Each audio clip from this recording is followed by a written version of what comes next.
မင်္ဂလာပါဖလမ်မြန်မာ channel ကနေကြိုဆိုလိုက်ပါတယ်။ငွေချင်းတွေအားလုံးဖျားဖို့တက်ပြီးပန်းကတ်ရေချမ်းကတ်နေချိန်မှာတင်ကားတော့မတန်ရှင်းဘူးလို့ဆိုတဲ့အကြောင်းပြချက်နဲ့ဖျားဝင်းအပြင်မှာဒါမှမဟုတ်လေကားရင်းမှကြံရစ်ခဲ့ဘူးပါသလား။ဒါမှမဟုတ်အိမ်ကဖျားစစ်ကိုတော့ရေချမ်းမကတ်ရပဲရှောက်ပဲနေခဲ့ဘူးပါသလား။ရာသီသွေးဒါမှမဟုတ်ဓမ္မလာခြင်းကိုကျွန်တော်တို့လူ့ဘွဲ့စီမှာမတန်ရှင်းတဲ့အရာဖုံးကနေစေတဲ့အရာလို့သတ်မှတ်ပြီးတော့အမျိုးသမီးတွေရဲ့ကုသိုလ်ပြုခွင့်ကိုကန့်သတ်ထားကြပါတယ်။ဒါပေမဲ့ဒီယူဆတွေကတကယ်ပဲဘာသာရေးရမှန်ကန်ရဲ့လား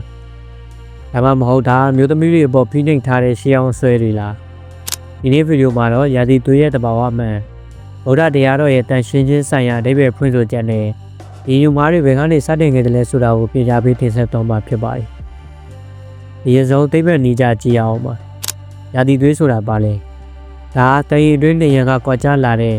တီရှူးတွေနဲ့သွေးတွေသာဖြစ်ပါတယ်။ဒါတက်ရှိတတော်တစ်ခုဖြစ်ပေါ်လာဖို့ပြင်ဆင်တဲ့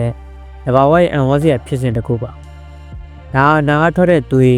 နှာခေါင်းသွေးယူတာတွေနဲ့ဘာမှမခြားနာပါဘူး။ခန္ဓာကိုယ်ရဲ့တဘာဝဖြစ်စဉ်တစ်ခုကိုမတန်ရှင်းဘူးလို့သတ်မှတ်တာဟာတဘာဝတရားကိုဆန့်ကျင်ရရောက်ပါတယ်။ကျွန်တော်ဗုဒ္ဓဘာသာမှာတန်ရှင်းခြင်းကို2မျိုးခွဲမြင်ရပါမယ်။ခန္ဓာကိုယ်တန်ရှင်းမှုနဲ့စိတ်နှလုံးတန်ရှင်းမှုပါ။ခန္ဓာကိုယ်မှာရှိတဲ့ချွေတွေသွေးစတာတွေဟာ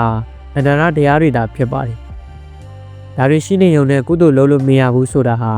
ဘယ်စေပညာဘယ်တရားတော့မှမရှိပါဘူး။မြတ်စွာဘုရားရှင်ကတန်ရှင်းခြင်းကိုစိတ်နဲ့ပဲတိုက်တာပါ။စိတ်မှာလောဘဒေါသ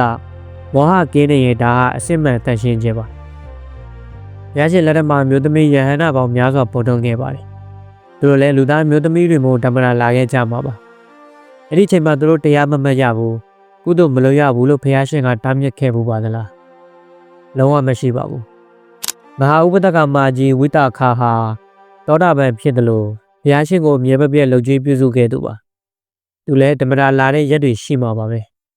အဲ့ဒီရက်တွေမှာကျောင်းတော်မလာရဘူးလို့ကန့်သက်ချက်ရှိခဲ့ရင်သမိုင်းမှာမှတ်တမ်းတင်ထားမှာဖြစ်ပါတယ်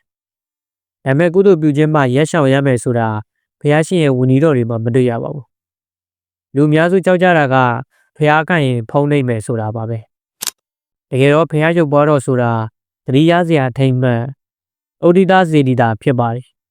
ဒီမှာတန်ရှင်းစင်ကြဲတဲ့စေတနာရှိနေသူတွေဘယ်အချိန်မှမဆိုရည်ချမ်းကတ်နိုင်ပါတယ်ပန်းကတ်နိုင်ပါတယ်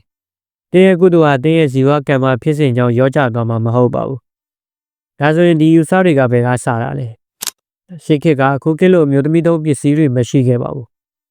အဝတ်စားတွေကိုပဲသုံးခဲ့ရတာမို့လို့သွေးစွန်းထွက်တာအနန္တထွက်တာတွေရှိနိုင်ပါတယ်။အဲ့ဒီချိန်ကဖះเจ้าကနေတန်ရှင်းရေးအတွက်သွေးမစွန်းစေဖို့တတိပေးခဲ့တာတွေကနေနောက်ပိုင်းမှာမတန်ရှင်းမှုဆိုတဲ့ဘာသာရေးဆွဲဖြစ်မှားရကူးပြောင်းသွားတာဖြစ်နိုင်ပါတယ်။နောက်တစ်ခုကတော့အမျိုးသမီးတွေကိုဘာသာရေးခန့်ကဏ္ဍတွေမှာပါဝင်မှုနည်းစေခြင်းနဲ့ရေရိုးဆွဲမြင်နေကြောင်းလည်းပါပါတယ်။အကြောက်တရားနဲ့ထိန်းချုပ်ထားခြင်းသာဖြစ်ပါတယ်။အမျိုးသမီးများကလည်းတင်းရဲ့ခန္ဓာကိုယ်ဖြစ်စဉ်အတွက်ဘရောမအားငယ်ခြင်းရှက်ရွံ့ခြင်းမရှိပါနဲ့ကုသိုလ်ပြုဖို့အတွက်ရည်ရွယ်စရာမလိုပါဘူးစိတ်စေတနာတန်ရှင်းဖို့သာအဓိကပါသင်ဟာဓမ္မရာလာနေချိန်မှာလည်းဖះရှိခိုးနိုင်ပါတယ်ပတိစိတ်နိုင်ပါတယ်ဖះเจ้าကန်သွားနိုင်ပါတယ်တကွေတန်ရှင်းမှုကိုဂရုစိုက်ဖို့ပဲလိုတာပါဒီဗီဒီယိုလေးကနေမျိုးသမီးတို့ကြားမှာရှိတဲ့အကြောက်တရားနဲ့အယူမှားတွေကင်းစင်သွားဖို့မျှော်လင့်ပါတယ်ဗုဒ္ဓဘာသာဟာအသိဉာဏ်နဲ့လွတ်မြောက်မှုကိုပေးတဲ့ဘာသာပါအစွဲလန်းတွေနဲ့ကိုယ့်ကိုယ်ကိုမပိတ်ပင်ထားကြပါနဲ့ဒီကြောင့်ရကတခြားမျိုးသမီးတွေအတွက်လည်းအင်မတန်ရေးကြီးတာမို့လို့မျှဝေပေးဖို့တောင်းဆိုခြင်းပါတယ်အားလုံးပဲအသိဉာဏ်အလင်းနဲ့ငြိမ်းချမ်းကြပါစေဗီဒီယိုလေးကဒီလောက်ပါပဲနောက်ဗီဒီယိုမှာပုံမကောင်းမှုနဲ့အကြောင်းအရာတွေနဲ့တူပြန်လာခဲ့ပါမယ်